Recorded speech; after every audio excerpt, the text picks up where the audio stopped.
की ओर जाता है और क्रोधित होकर वह अपनी रानी से कहता है, रानी जी, आज मैं जो भी सवाल आपसे करने वाला हूँ उसका मुझे सच सच जवाब दीजिएगा, और यदि आपने एक शब्द भी झूठ कहा तो मैं आपका अभी के अभी सर धड़ से अलग कर दूंगा। तभी आगे वह राजा कहता है, मुझे बताइए क्या आप पतिव्रता हैं या नहीं। इस पर रानी कहती है राजन, आप भले ही मुझे जान से मारवा दीजिए लेकिन मैं पतिव्रता नहीं हूँ। राजा ये बात सुनकर बहुत खुश हुआ क्योंकि उसे अंधे आदमी ने जो भी कहा था वह बिल्कुल सच था। ये बात सुनकर तुरंत ही राजा उसे आदमी के पास पहुंचता है और आकर उसे अंधे आदमी से कहता है, तुम्हें कैसे पता चला कि मेरी पत्नी पतिव्रता नहीं है। इस पर वह अंधा आदमी कहता है राजन, बड़ी सीधी सी बात है, मैंने तो आपकी पत्नी से बस इतना ही कहा था कि मुझे आपको चुने। और इस बात पर वह इतना क्रोधित हो उठी कि उन्होंने गुस्से में आकर मुझे लात गस्से शुरू कर दिया। और भला कोई औरत किसी और मर्द को कैसे उड़ सकती है, लेकिन उन्होंने ना आप देखा ना तब बस लात घूस मुझ में पर बरसाने शुरू कर दिए। वह भी तो एक चुन ही हुआ, और एक पतिव्रता नई कभी भी पराये मर्द को नहीं छुटती। जब मैंने उसे चुने के लिए कहा था वह उसे वक्त मुझे माना कर सकती थी, लेकिन उन्होंने तो मुझे पीटना शुरू कर दिया और देखते ही देखते उन्होंने मेरे पूरे शरीर को वो लिया। अब आप ही बताए ऐसी स्त्री भला पतिव्रता कैसे हो सकती है। इस पर राजा कहता है, तुम तो बड़े ज्ञानी मालूम पड़ते हो। अच्छा ठीक है, चलो तुम मेरे एक प्रश्न का और जवाब दो। यदि तुमने मुझे इस प्रश्न का सही सही जवाब दे दिया तो मैं तुम्हें यहाँ से जान दूंगा। आगे राजा उससे अंधे आदमी से कहता है कि तुम मुझे ये बताओ कि मैं सच में अपने पिताजी का ही बेटा हूँ या फिर किसी और का। इस पर वह अंधा भी कहता है राजन, इस बात से आपका क्या लेना देना, आप किसी की भी औलाद हो, आखिर आप हैं तो इस राज्य के राजा, इसलिए इस प्रश्न को जान दीजिए। लेकिन राजा कहता है, नहीं, मुझे इस प्रश्न का सही सही जवाब चाहिए, अन्यथा ये प्रश्न मुझे हमेशा परेशान करता रहेगा, इसलिए मैं इसका सही जवाब जानना चाहता हूँ। यदि तुम इसका सही सही जवाब दे देते हो तो तुम यहाँ से जा सकते हो, मैं तुम्हें नहीं रोकूंगा। इस पर वह अंधा आदमी कहता है राजन, इसके लिए तो मुझे आपकी माँ के पास भी जान की कोई आवश्यकता नहीं है, मैं आपको अभी अभी यह बता सकता हूँ कि आप किसकी औलाद है। लेकिन उससे पहले मैं चाहता हूँ कि आप मुझे एक वादा करें कि आप मुझ में पर क्रोध नहीं करेंगे। राजन ने कहा, मैं तुमसे वादा करता हूँ मैं तुम पर क्रोध नहीं करूंगा। इसके बाद वह अंधा आदमी राजा से कहता है राजा, आप है तो अपने ही पिता के पुत्र, लेकिन आप पर एक कंजूस सेठ की छाया पड़ी हुई है। ये सुन राजा बहुत क्रोधित हो उठा और वह तुरंत तलवार निकालकर अपनी माँ के पास जा। वह वहां पर पहुंचने के बाद अपनी माँ से कहता है, माँ मुझे सच सच बताए, क्या मैं अपने ही पिता का पुत्र हूँ या नहीं। यदि आपने मुझे सही सही नहीं बताया तो वह यहीं पर अपने प्राण त्याग दूंगा, मुझे बताओ क्या सच है। इस पर उसे राजा की माँ कहती है, बेटा तू है तो अपने ही पिता का पुत्र, लेकिन तुम्हारे ऊपर एक कंजूस सेठ की छाया पड़ी हुई है। जब मैं एक बार नहाने के बाद अपना मुंह आईने में देख रही थी तभी उसे कांच के पीछे मुझे कंजूस सेठ नजर आता है और इसकी छाया तुम पर पड़ चुकी है। ये सुन राजा बहुत खुश हो जाता है और वह तुरंत दौड़ा दौड़ा वापस उसे अंधे आदमी के पास पहुंचता है और उसे अंधे आदमी से कहता है, तुम्हें ये कैसे पता चला कि मुझ में पर एक कंजूस सेठ की छाया पड़ी हुई है। इस पर वो आदमी कहता है राजन, आपने मुझे कई सारे सवाल पूछे जिनका जवाब मैंने आपको सही सही दिया है। यदि कोई और राजा होता तो मुझे इसके बदले में डॉन सारे इनाम मिल चुके होते, लेकिन अब तक आपने फटी कौड़ी तक नहीं दी है। इस बात से ही मैंने अंदाज लगा लिया था कि आप बहुत कंजूस हो। ये बात सुनकर राजा जोर जोर से हंसने लगा और कहता है कि आप जो भी मांगेंगे वो हमें आपको अवश्य दूंगा, लेकिन मुझे ये बताओ कि तुम्हें कैसे पता चल जाता है कि कौन सी बात सही है और कौन सी गलत। तुम किसी भी बात का इतना सटीक और सही जवाब कैसे दे पाते हो। इस पर वह अंधा आदमी कहता है राजन, मैं तो वैसे ही अंधा हूँ, यदि मेरी आंखें होती तो मैं किसी की भी माँ की बातें बड़ी सरलता से जान ले। माँ की एक भाषा होती है और यह भाषा मनुष्य के शरीर के व्यवहार के रूप में अच्छी जा सकती है। उसकी आंखों से, उसके होठों से, उसके कम करने के तरीके से, उसकी क्रियाओं से पता किया जा सकता है कि उसके माँ में क्या चल रहा है। उसके आधार पर हम किसी के भी माँ की बातें जान सकते हैं, लेकिन मैं तो अंधा हूँ, मैं देख नहीं सकता,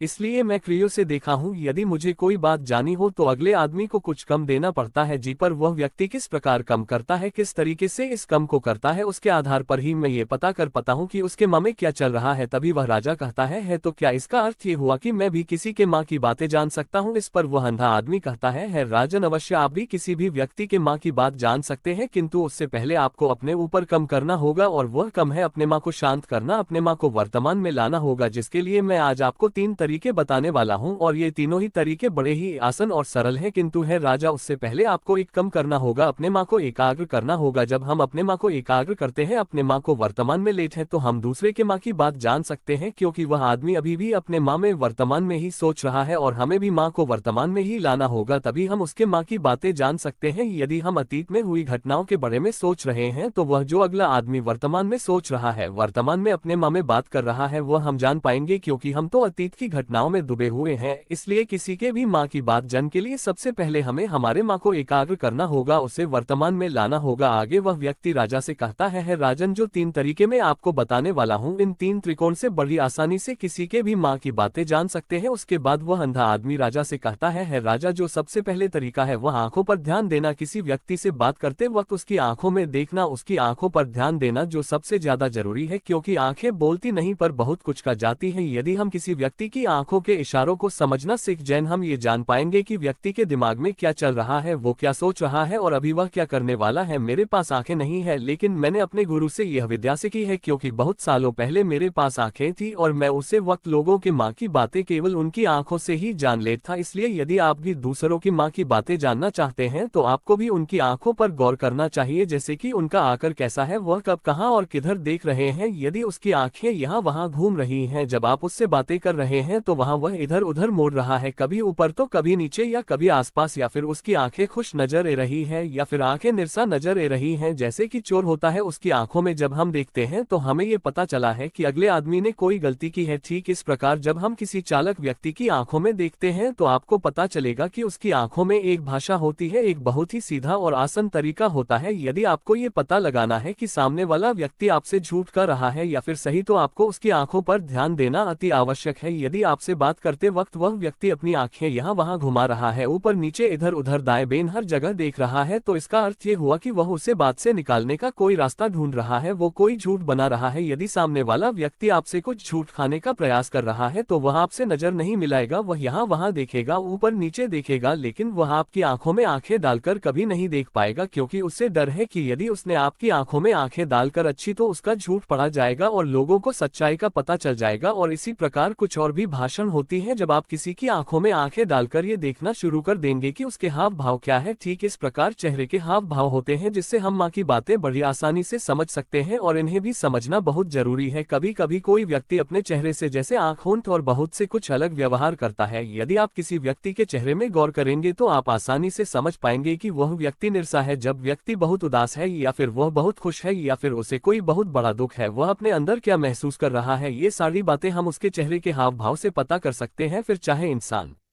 जुबान से कुछ बोले या ना बोले, लेकिन आप उसके चेहरे से सब कुछ पता कर सकते हैं। आगे व्यक्ति राजा से तीसरा तरीका बताते हुए कहता है राजन, इसी प्रकार तीसरी भाषा भी है, अर्थात तीसरा तरीका भी है, और वह है हाथों के इशारे और शरीर का व्यवहार। माँ की बात समझना के लिए हमें हाथ के इशारे और शरीर के व्यवहार को समझना बहुत आवश्यक है। कोई व्यक्ति जब बात करता है तो आपने देखा होगा कि वो अपने हाथों को हिलता रहता है, अपने हाथों से इशारा करता रहता है, बटन के साथ साथ अपना शरीर का जो व्यवहार है अर्थात बॉडी लैंग्वेज, उसका भी पूरा उपयोग करता है, जिससे हमें ये पता चल पाता है कि वह व्यक्ति हमारी बटन पर कितना ध्यान दे रहा है और उसके माँ में क्या चल रहा है। शरीर के व्यवहार को देखने के लिए उसके हाथ मटका आने, शरीर मटकाने और चेहरे पर बार बार हाथ लाने, हाथों का एक दूसरे से मसलना, ऐसी बहुत सी क्रियाएं होती हैं, उसे पर हमें ध्यान देना अति आवश्यक है। माँ की बात को समझना के लिए हमें शरीर के व्यवहार को भी समझना पड़ता है। यदि हम इन 3 त्रिकोण को सही तरीके से ध्यान देकर इन 3 त्रिकोण को अच्छे से समझ लेते हैं तो हम बहुत जल्दी किसी भी व्यक्ति के माँ की बातें बड़ी सरलता और शहजादा से जान सकते हैं। इसलिए यदि आपको किसी के माँ की बातें जानी है तो आपको उसकी आंखों पर, उसके चेहरे पर, उसके शरीर के हाव भाव को और उसके हाथों को ध्यानपूर्वक देखना और समझना होगा, जिससे आप ये समझ पाएंगे कि आखिरकार उसके माँ में क्या चल रहा है और वह क्या सोच रहा है। लेकिन उनसे पहले आपको अपने माँ को एकाग्र करना होगा, शांत करना होगा और अपने माँ को वर्तमान में लाना होगा, तभी आप उसे व्यक्ति की इन सभी क्रियाओं पर ध्यान दे पाएंगे, उन्हें समझ पाएंगे। अन्यथा आप यदि अतीत की घटनाओं में व्यस्त है, भविष्य की योजनाओं में व्यस्त है, तो आप उसे व्यक्ति के हाव भाव पर कभी ध्यान ही नहीं पाएंगे और ना ही आप कभी यह समझ पाएंगे कि आखिर उसे व्यक्ति के माँ में क्या चल रहा है, वो क्या सोच रहा है। आपने देखा होगा कि ऐसे कई बड़े संत महात्मा हैं जो बड़ी ही शांति से आपको देखते हैं और आपको देखकर ही यह बता देते हैं कि आपके माँ में क्या चल रहा है, आप उनसे क्या जनाए हैं। और इसका सबसे बड़ा प्रमुख कारण यही है कि वह आपको पढ़ सकते हैं, आपको समझ सकते हैं, आपकी माँ की बातें जान सकते हैं, क्योंकि उनका माँ एकाग्र है, शांत है, और यही कारण है कि वह आपके माँ की बातें बड़ी सरलता से समझ जाते हैं। यदि आपने अब तक पूरी कहानी को सुना है तो मैं आपसे एक छोटा सा अनुरोध करना चाहता हूँ, कृपया इस चैनल को सब्सक्राइब करें ताकि मैं आपके लिए और भी ऐसी ही ज्ञान से भरपूर कहानी और